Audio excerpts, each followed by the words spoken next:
इसके पीछे अपन ने बहुत लोगों को संधि दी, लेकिन इस प्रभाग के लिए किसी ने कुछ भी नहीं किया। 24 मध्ये आपलं स्वागत आहे।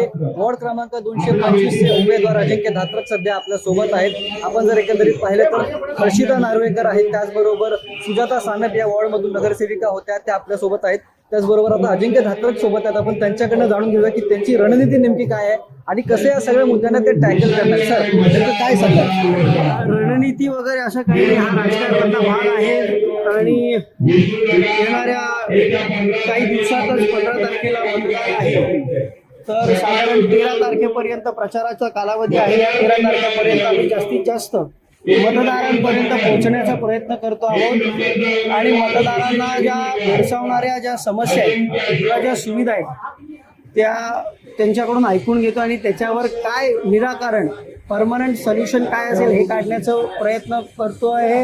एवढ्या काळात, येणाऱ्या काळात इथे काही लोक गेली 10-12 वर्ष नगरसेवक राहून गेली, त्यांनी काय कार्य केलं आहे ते जनार्दन आम्हाला सांगते। आणि दुसरा मुद्दा, सगळ्यात मोठा मुद्दा जो आहे ते म्हणजे घराणेशाहीचा। लोक ह्या घराणेशाहीला कंटाळलेली आहेत। कुठल्याही परिस्थितीत त्यांचं म्हणणं आहे की आम्हाला ही घराणेशाही जबरदस्ती कुलाब्याकरांवर, फोटकरांवर लादण्यात येते ती आम्हाला कुठल्याही परिस्थितीत इथून काढायची आहे। जो काही एक प्रकारचा भूमाफिया होण्याचा प्रयत्न काही लोक करू इच्छित आहे, त्याच्यातून ही सुटका, ह्या फोर्टची, या कुलाब्याची सुटका करण्यासाठी आम्ही या मैदानात उतरलेलो आहोत। आम्ही लोकांसमोर सन्मान्य उद्धवसाहेब ठाकरे असतील त्यांनी केलेल्या कोविड काळातलं काम, आदित्य साहेब असतील त्यांनी केलेलं काम, 2.5 वर्ष ज्यावेळेस महाविकास आघाडीचं सरकार होतं त्यावेळेस केलेली कामं, अटल सेतू असतील ज्याचं क्रेडिट आज हे गद्दार आणि भाजपचं सरकार घेऊ पाहत आहे। कोस्टल रोड असतील, अनेक निरनिराळे विकास कामं जी असतील ती सगळी समोर घेऊन आम्ही जात आहोत। सोबत राज ठाकरे साहेब असतील, शरदचंद्र पवार साहेब असतील। शरदचंद्र पवार साहेब हे राज्याचे नव्हे तर देशाचे नेते आहेत।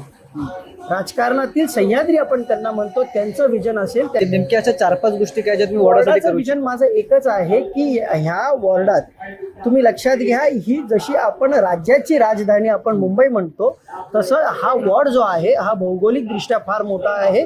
या आतापर्यंतच्या राजकारण्यांनी काय केलं?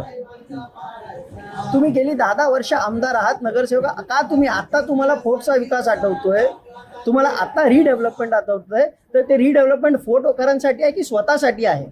आता युती का फलदायी ठरली नाहीये हे तुम्ही त्यांच्या नेत्यांना विचारा।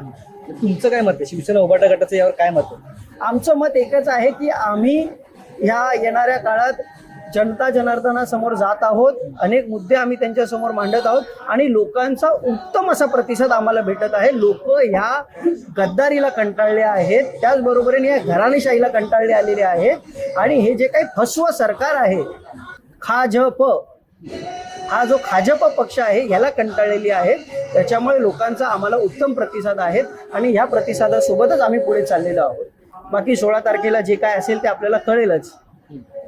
आमचा उमेदवार नक्कीच निवडून येणार आणि इतर पक्ष आहेत त्यांच्यावर आम्हाला जे सोडून गेलेले आहेत आमच्यामुळेच ते मोठे झालेत। बोलायला आम्हाला काही हरकत नाही, आम्ही त्यांना मोठं केलंय आणि आमचा विकास आहे। कुलाब्यापासून असो इथे मच्छी मार्केट आहे त्यांचा हे विकास आहे, पूर्ण फोर्ट मार्केट म्हणजे मांडवीपर्यंत आमचा विकास व्हावा ह्यासाठी आम्ही अजिंक्य धात्रकला सपोर्ट करणार। आमचा उमेदवार आणि आमचा ठाकरे गट ह्याच्याशीच आम्ही निगडीत असतो आणि आम्ही त्यांना जिंकून आणणारच। पैशाचा असो काय पण नसो, आम्ही आमचं काम आहे ते करणार आणि आम्ही बिना पैशाचं काम करू, पण आमचं उमेदवार जितायला पाहिजे, बस हीच अपेक्षा आमची।